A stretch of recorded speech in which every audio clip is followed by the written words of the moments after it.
Bapak, Ibu, dan Saudara sekalian, firman Tuhan akan kita renungkan dari Yohanes 8 ayat 31 dan 32 demikian. Maka katanya kepada orang Yahudi yang percaya kepadanya, "Jikalau kamu tetap di dalam firman-Ku, kamu benar-benar adalah murid-Ku, dan kamu akan mengetahui kebenaran, dan kebenaran itu akan memerdekakan kamu." Saudara-saudara sekalian, hidup sebagai orang yang benar-benar merdeka adalah dambaan hati setiap orang.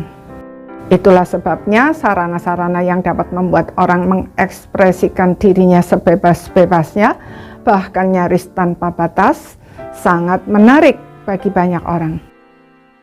Munculnya gagasan mengenai metaverse yang bisa membuat orang mengekspresikan dirinya sebagai apa saja sesuai yang mereka inginkan, seolah merupakan jawaban dari kerinduan tersebut. Namun, kita harus waspada, karena sekalipun dampak positifnya tidak bisa kita pungkiri, dampak buruknya juga banyak dan bisa justru menghancurkan hidup kita. Ruang untuk mengekspresikan diri sebebas-bebasnya tanpa batas bisa membuat kita kehilangan kemampuan untuk hidup di alam nyata. Bayangkan, melalui teknologi kita bisa mengubah penampilan kita sesuai dengan keinginan kita.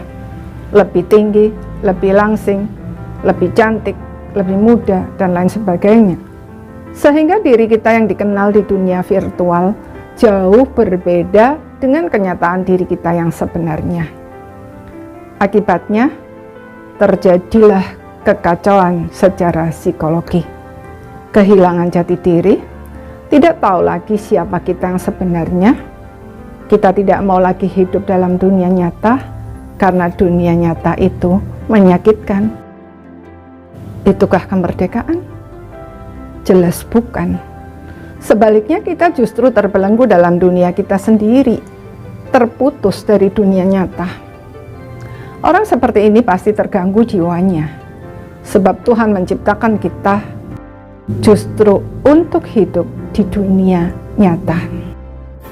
Kemerdekaan sejati adalah ketika kita menghidupi kebenaran dalam segala hal, termasuk kebenaran mengenai diri kita sendiri sebagaimana adanya.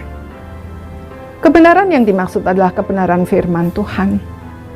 Kebenaran ini hanya bisa dipahami jika kita percaya kepada Tuhan Yesus.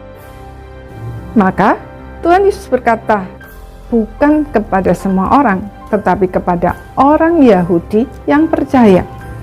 Jikalau kamu tetap di dalam firman-Ku, kamu akan mengetahui kebenaran, dan kebenaran itu akan memerdekakan kamu.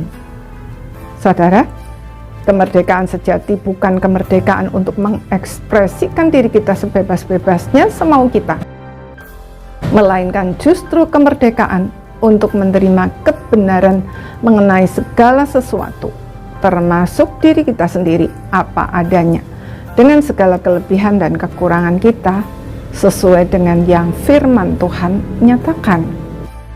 Bertumbuh menjadi semakin serupa dengan Kristus, dan berkarya secara maksimal sesuai dengan tujuan Allah menciptakan kita. Jadi, apa yang harus kita lakukan? Apakah kita harus menjauhkan diri dari perkembangan teknologi? Tentu saja tidak, dan memang tidak mungkin. Tetapi marilah kita berhenti mencari kemerdekaan semu yang ditawarkan oleh dunia ini, dan mulai mencari kemerdekaan sejati. Kemerdekaan sejati adalah kemerdekaan di dalam kebenaran firman Tuhan. Amin.